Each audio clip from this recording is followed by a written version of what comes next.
proposons une immersion dans la tanière des Lions. Immersion avec, bien sûr, l'un des joueurs devenu cadre en sélection. Il s'agit de Crépin Diatta. Aujourd'hui, Ibrahima Mboup est allé à sa rencontre au cœur, dans l'intimité de la tanière des Lions. Regardez. Bonjour, bienvenue à tous. Nous sommes à l'Hôtel des Lions à Tanger, dans le camp de base de l'équipe nationale du Sénégal. Et nous sommes avec Crépin Diatta. Crépin, bonjour. Bonjour. Bienvenue sur le plateau de la RTS. Merci beaucoup. Tout se passe bien? Oui, tout se passe bien. Vous êtes bien reposé après ce quart de finale intense face au Mali? Oui, je pense qu'on s'est bien reposé parce que hier on ne s'est pas entraîné. Donc là, voilà, on est en pleine récupération et ça se prépare. Qu'est-ce que vous avez fait particulièrement hier de votre journée? Pour ceux qui ont débuté le match, circuit de récupération, les autres ils avaient fait une compensation. Voilà, hier on a fait massage, tout ce qui est bien froid et aussi les étirements et tout. Et ouais, ça vous a fait du bien? Oui, bien sûr. Après les matchs, c'est important. On se retrouve, Crépin, dans un court instant pour la suite de cet entretien.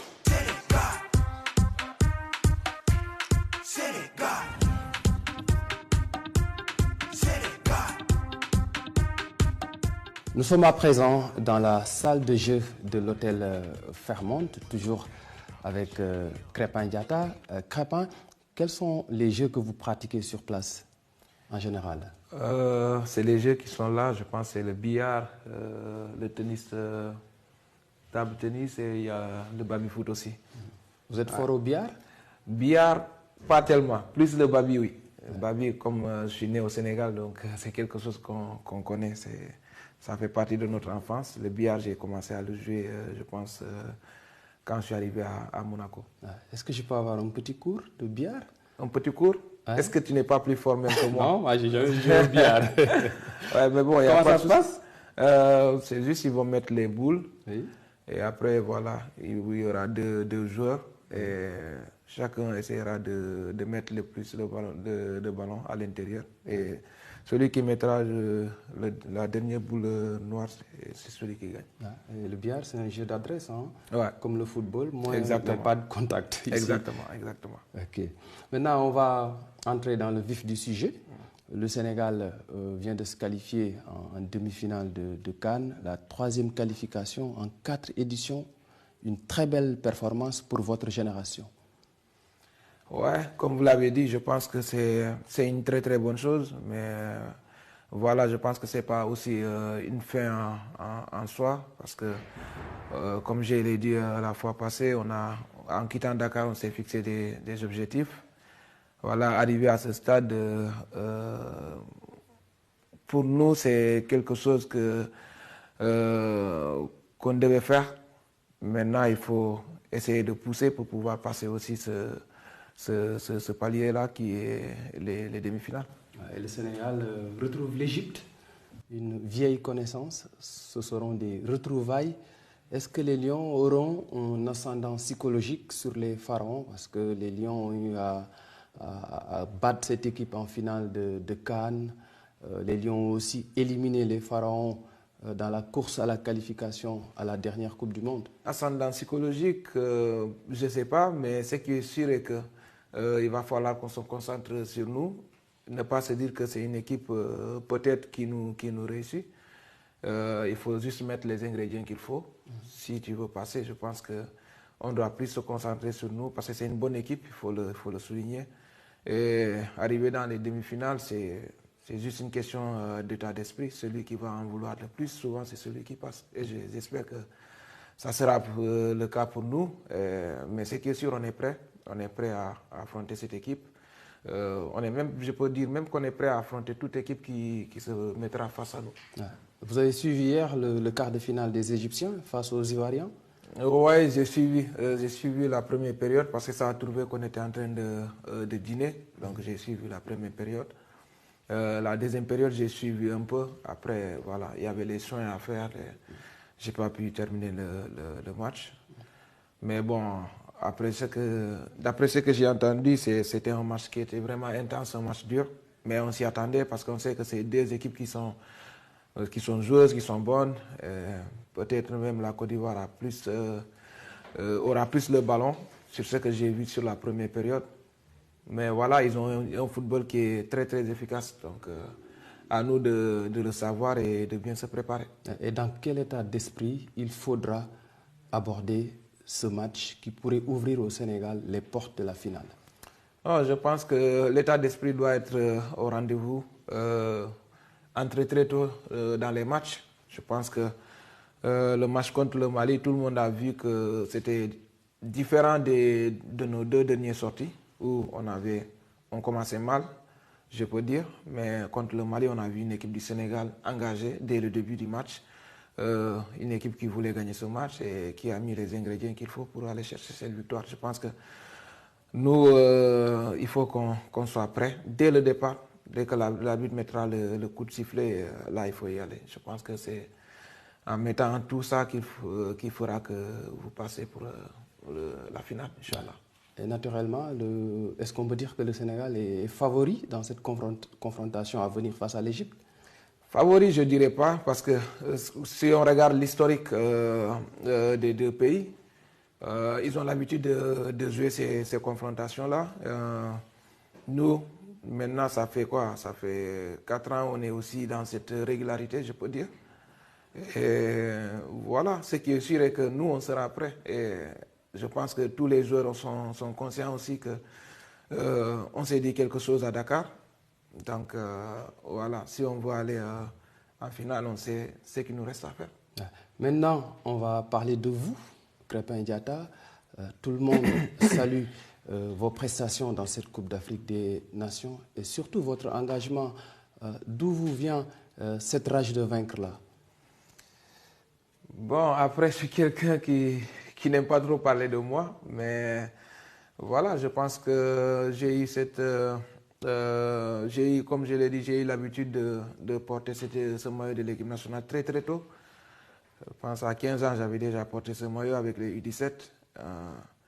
Ouais, je sais que ce maillot a une importance pour tous les Sénégalais. Donc voilà. Et moi, de mon côté, ça a toujours été comme ça. Et je pense que tous les gens qui m'ont connu depuis tout petit, j'ai toujours eu cette envie. À chaque fois que je rentre, je veux tout donner. Et pour ne pas avoir de regrets à la fin. Donc c'est quelque chose qui est en moi. Et j'y vais comme ça. C'est l'éducation, c'est l'environnement dans lequel vous avez grandi? Possible, parce que aussi, je peux dire que mon papa, il a mis beaucoup de choses aussi en moi, que ce soit quand j'étais à l'école. Donc, il y avait beaucoup de rigueur. Votre papa est enseignant? Oui, mon papa, il est enseignant. Donc, il y avait beaucoup de rigueur. Même pour aller jouer, il fallait voilà, réciter tes leçons pour après pouvoir sortir. Si ce n'était pas le cas, tu ne bougeais pas. Donc il y a eu toute cette rigueur-là et je pense que voilà, je l'ai compris très très tôt aussi. Et je pense que aussi c'est un peu à cause de ça que je suis comme ça. Ouais. Pour certains, Crépin Diatta a un esprit militaire. C'est le soldat de la tanière. Vous vous reconnaissez dans ce portrait-là? Non, peut-être c'est ce qu'il voit, mais moi personnellement, je me vois comme voilà, un simple Sénégalais, un simple joueur, un joueur qui a l'état d'esprit des Sénégalais. Je pense que s'il dit ça, je pense que tout Sénégalais a ça en lui. Partout où on passe, on aimerait marquer nos empreintes et c'est quelque chose qui est normal. Voilà, donc je me mets juste au service de l'équipe parce qu'aujourd'hui aussi, je ne suis pas un nouveau joueur dans cette sélection.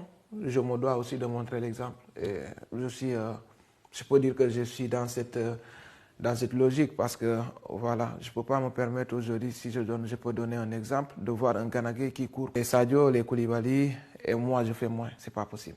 Ce n'est pas dans mon état d'esprit. Donc voilà, si je vois ça, donc je me dis je dois faire beaucoup plus. Parce que derrière aussi, il y a des joueurs qui sont venus derrière moi. Et je dois aussi montrer l'exemple parce que les grands devant, ils m'ont montré l'exemple. Et clairement, dans cette Coupe d'Afrique, vous êtes en mission. Carrément, vous êtes en mission. Et ça se voit. Est-ce que ce n'est pas le fait d'avoir raté l'édition du titre en 2022 qui vous donne beaucoup plus d'envie à aller chercher cette deuxième étoile-là? Non, pas du tout. Mais je pense que aussi, j'ai toujours eu ce rêve depuis gamin de faire quelque chose, de gagner quelque chose avec mon pays. Ce n'est pas quelque chose qui est nouveau. Et même souvent quand je prie aussi, je dis ça à Dieu, je lui dis, ouais, tu sais que ça c'est un rêve de gamin. À chaque fois que je viens pour représenter mon pays, c'est quelque chose qui me tient à cœur. Donc voilà. Après j'ai loupé l'édition de 2022 pour cause de blessures. Mais je peux vous garantir que j'étais le plus heureux que quand on a remporté ce trophée-là. Parce que pour moi, le plus important, c'est le Sénégal. Ce n'est pas ma personne, que je sois là ou pas. Si le Sénégal gagne, moi, je suis preneur. Donc, c'est ça le plus important. Ouais. Vous avez perdu une finale de CAN en U20. C'était en 2017, en Zambie. Ouais. Vous ratez l'année du titre avec le Sénégal en 2022. Forcément, il y a une revanche à prendre sur l'histoire, même si vous réfutez le terme revanchard dans toutes vos sorties médiatiques. Oui, c'est vrai, parce que, comme je l'ai dit, j'ai eu cette chance de porter ce maillot.